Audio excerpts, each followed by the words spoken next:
Because I love video games and I love cheat codes, we're going to go back to this baseball bat control of the wrist. This works great in the turtle position, just as it works great against defending these passes that are close to being sealed, as well as from the half guard.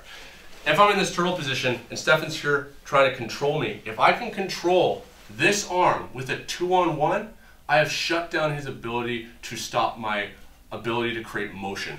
So here, if Stephan's trying to control me, what I'm looking at doing is the arm that would be blocking, protecting my neck is grabbing low to the wrist, and then this hand is going to be getting a grip up high. So it's simulating me holding a baseball bat over my shoulder. From here, this isn't necessarily just enough. What I want to start doing is walking my hips out away from him, and I want to try and create a frame here with my head on the inside of Stephan's armpit. So this is why this position changes, and it's not just going to be the same thing that I've taught you before. By me doing this, what I'm able to do is start extending Stephan's arm out far away from my body and framing him out, and I'm going to generate base off of his own hand. So rather than trying to let go and generate base, in which I have to give up control, his hand will have to post.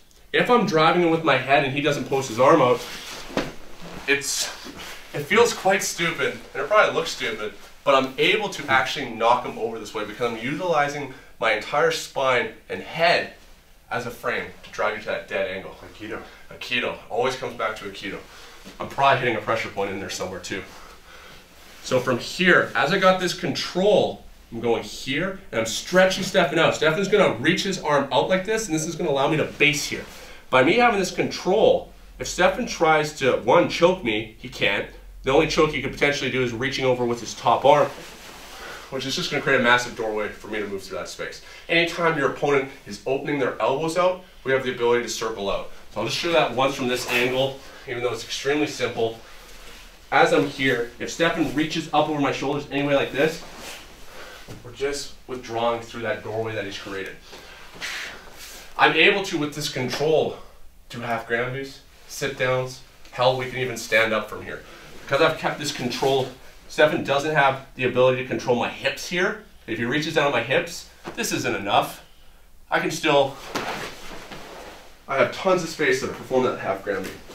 He doesn't have the ability to control my upper body, because as we talked about, if he tries to reach any higher up on my upper body, I'm withdrawn through that space. So here, we also have the ability to now look to fall back, perform that sit down. I also have the ability to be here, framing, trying to control me, Stephan, tying, and being able to turn ourselves back towards, whether we want to come back to a seated guard or even get right back to a standing position. This position is so good. Much easier to get to as always when we're turning into our opponent. So as I'm here at the camera, I can almost get that baseball bat control from here. This is why I teach you guys this stuff. Even if I'm framing out here, I can hold here and I'll switch my control. But as I perform this technical stand-up and get that control, I'll be able to move immediately. Here, controlling, moving up. Here I kind of have the Hobson hook with the 2-on-1 control. Now I'm really not going to be in any danger. Perform that sit down. We're here controlling stuff and trying to get your chest on my back and control to move myself back. If I don't put my head in to framing that armpit, and I just do this, and I start turning Stephan, because still close his elbow, he'll start getting that motorcycle grip on my hand, he'll start breaking me down. It's really key that if we're planning to hang out here a bit, this is one of the only circumstances where you can hang out and turtle a little bit and play with this to develop skills, that as I'm here, as I start turning, you headbutt my bicep. I'm headbutting that bicep and putting my head almost like into the armpit. So if Stephan tries to get it back to the other side of me, he can't. And with that, I'm going to be able to use the ability, that space, to be able to move myself back. Same thing if we're turning away, but we have to go to the turtle and we have to catch it. That's why I want you guys to always have the open palm out. So if I turn away and I'm here, I can catch the hand as he's attacking, and I can migrate my head in. Anytime someone's trying to grip and get that choke, we want to try and make them pay for it. Here, hand grabs on top, work my head in. So as he's staying tight to me and he's working for this choke, I'm looking at blocking it. Here, working my head in. So even here, I didn't have to turn in too much. But I got this control. I'm trying to stretch Stephan out and move myself back.